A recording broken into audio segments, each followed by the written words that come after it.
राहुल एक बिल्कुल साधारण लड़का, लेकिन उसके सपने कुछ अलग। एक दिन जंगल की गहराइयों में उसे मिला एक चमकता हुआ रहस्यमयी पत्थर। जैसे ही राहुल ने उसे छुआ, धरती हिलने लगी, पेड़ झूमने लगे और हवा में गूंज उठी एक जादुई आवाज। एक तेज रोशनी के बीच से उभर कर आया एक शक्तिशाली जादूगर। उसने कहा, राहुल, तुम चुने गए हो दुनिया की रक्षा करने के लिए। ये पत्थर देगा तुम्हें अलौकिक शक्तियां। राहुल की आंखों में चमक और शरीर में आग जैसी ऊर्जा दौड़ने लगी।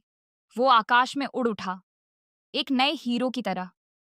लेकिन जहां शक्ति होती है, वहां अंधेरा भी छुपा होता है। क्या राहुल तैयार है उस अंधेरे से लड़ने के लिए? राहुल अब हवा में उड़ सकता था। शक्ति उसकी मुट्ठी में थी, लेकिन असली परीक्षा तो अब शुरू होने वाली थी। उसी रात जंगल की गहराइयों में अंधेरे से निकली एक दानवी परछाई। उसकी लाल आंखें और करारी चीख सब कुछ हिला गई। जादूगर की आवाज फिर गूंजी, सावधान राहुल, ये है अंधकार राक्षस जो इस पत्थर की ताकत को अपना बनाना चाहता है। राहुल ने मुट्ठी कसी। उसकी आंखों में बिजली सी चमक आई और वो आसमान से कूदकर भिड़ गया राक्षस से। पहला वार, धमाका, धूल, आग और जादू हर तरफ। लेकिन लड़ाई के अंत में राक्षस हंस पड़ा। ये तो बस शुरुआत है, असली अंधेरा अभी जागना बाकी है। राहुल हैरान रह गया। आखिर ये अंधेरा कौन सा रहस्य छुपाए हुए है?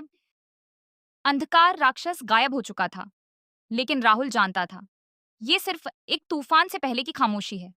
अचानक जंगल के बीच तेज कंपन हुआ। जमीन फटने लगी और उसके अंदर से निकला एक काला दुर्ग, अंधेरे का किला। जादूगर प्रकट हुआ। राहुल, असली दुश्मन अंधकार सम्राट जाग चुका है।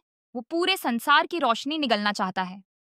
राहुल की आंखों में डर नहीं, बल्कि साहस चमकने लगा। उसने कहा, मैं तैयार हूं। ये दुनिया मैं किसी अंधेरे को नहीं लेने दूंगा। नीले प्रकाश के साथ राहुल की नई शक्ति जागी। देव चक्र ऊर्जा। उसका पूरा शरीर नीली अग्नि से जल उठा और वो काले दुर्ग की तरफ उड़ पड़ा, जहां उसका सबसे बड़ा युद्ध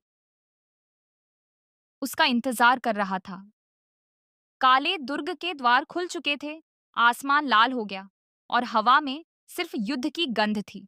राहुल किले के बीच उतरा, नीली अग्नि से घिरा हुआ, एक सच्चे योद्धा की तरह। तभी सिंहासन से उठी एक गहरी हंसी। आखिरकार तुम आ ही गए, राहुल, अंधेरे से निकला अंधकार सम्राट। उसकी आंखों में विनाश और आवाज में मौत थी। उसने कहा, तुम्हारी रोशनी मेरे अंधेरे में बुझ जाएगी। राहुल दहाड़ा, जब तक सांस है, ये दुनिया अंधेरे में नहीं जाएगी। देव चक्र ऊर्जा पूरी तरह जाग उठी। नीली और काली शक्तियां टकराईं। पूरा किला कांप उठा। धमाका।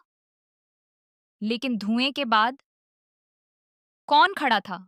रोशनी या अंधेरा? धुएं और तबाही के बीच एक परछाई धीरे धीरे साफ हुई। नीली रोशनी अब भी जल रही थी और उसके बीच खड़ा था राहुल। अंधकार सम्राट घुटनों पर था। उसकी शक्ति टूट चुकी थी। अंधेरा हार मान चुका था। राहुल ने कहा, अंधेरा हमेशा शोर करता है, लेकिन जीत हमेशा रोशनी की होती है। देव चक्र ऊर्जा आखिरी बार चमकी और अंधकार सम्राट रोशनी में बदलकर मिट गया। काला किला टूटने लगा। आसमान फिर से नीला हो गया। धरती ने चैन की सांस ली। जादूगर प्रकट हुआ और बोला, राहुल, अब तुम सिर्फ चुने हुए नहीं, इस संसार के रक्षक हो। राहुल ने आसमान की ओर देखा, मुस्कुराया और रोशनी में उड़ गया। क्योंकि जब तक राहुल है, अंधेरा लौट नहीं सकता।